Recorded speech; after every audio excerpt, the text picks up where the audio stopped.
28 जानेवारी 2026 महाराष्ट्राच्या राजकारणातला सगळ्यात धक्कादायक दिवस. उपमुख्यमंत्री अजित पवार बारामतीकडे सभेसाठी निघाले आणि काही मिनिटात संपूर्ण राज्य हादरवणारी बातमी समोर आली. आजचा हा व्हिडिओ फक्त श्रद्धांजली नाही, तर त्या अपघातामागची घटनांची साखळी, विमानात असलेले ते 4 लोक आणि लोकांच्या मनात निर्माण होणारे संशय, हे सगळं एकत्र मांडणार आहे. सकाळी सुमारे 8:30च्या सुमारास मुंबईहून निघालेलं लियर जेट 45 XLR सकाळी सुमारे 8:30च्या सुमारास मुंबईहून निघालेलं लियर जेट 45 XLR बारामती विमानतळावर उतरण्याचा प्रयत्न करत होतं. पहिला प्रयत्न, रनवे दिसत नाही, गो अराउंड. दुसरा प्रयत्न, रनवे दिसण्याचा संदेश, परवानगी मिळते पण रीडबॅक मिळत नाही आणि अवघ्या एका मिनिटात रनवेच्या बाजूला आग, धूर आणि काही क्षणातच भीषण स्फोट. इथूनच प्रश्न सुरू होतात. हा फक्त एका नेत्याचा प्रवास नव्हता, त्या विमानात 5 आयुष्य होती. पहिला, सुरक्षा रक्षक विदीप जाधव.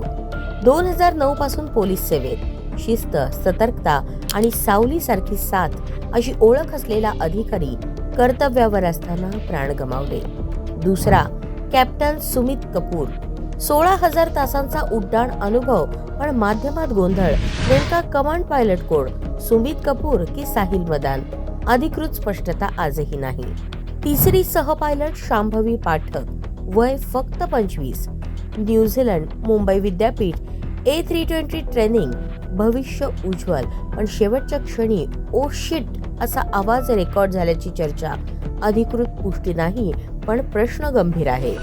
चौथी, फ्लाईट अटेंडंट पिंकी माळी, वय 29. अपघाताच्या आधी वडिलांना फोन, पप्पा अजित पवारांसोबत बारामतीला जाते. तो फोन शेवटचा ठरला. हा अपघात कसा घडू शकतो? तज्ञ 3 शक्यता सांगतात. हवामानात अचानक बदल, पायलटचा निर्णय आणि अनकंट्रोल्ड एअरफील्ड, तांत्रिक बिघाड, विशेषतः रनवे प्रोफाईल. बारामतीचं विमानतळ ट्रेनिंगसाठी वापरलं जाणारं रनवे आधी दरीसारखा भाग, मोठ्या चार्टर जेटसाठी मर्यादित. मग प्रश्न असा आहे, हा धोका माहिती असूनही हा प्रवास का? अजित पवार निवडणुकीच्या रणधुमाळीत होते. जिल्हा परिषद, पंचायत समित्या, बारामतीची प्रतिष्ठा.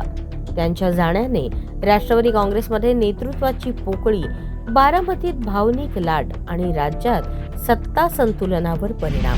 ही फक्त भावनिक हानी नाही, हा राजकीय भूकंप आहे. शेवटचा प्रश्न, मंडळी, आता सगळ्यांचं लक्ष एका शब्दावर स्थिरावलंय, ब्लॅक बॉक्स.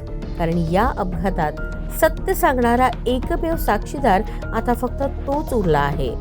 ब्लॅक बॉक्स म्हणजे नेमकं काय? ब्लॅक बॉक्स म्हणजे एक नाही, 2 स्वतंत्र यंत्रणा, फ्लाईट डेटा रेकॉर्डर FDR आणि कॉकपिट व्हॉइस रेकॉर्डर CVR. हे दोन्ही मिळून सांगतात विमान कसं उडालं आणि कॉकपिट मध्ये काय बोलणं झालं. CVR मध्ये शेवटच्या 30 मिनिटांचा ऑडिओ असतो, म्हणजे पायलट आणि सहपायलट मध्ये नेमकं काय बोलणं झालं, रनवे दिसत नाही असं कधी सांगितलं, गो अराउंड निर्णय का घेतला, दुसऱ्या प्रयत्नात घाई होती का, शेवटच्या क्षणी घबराट, गोंधळ, चेतावणी होती का.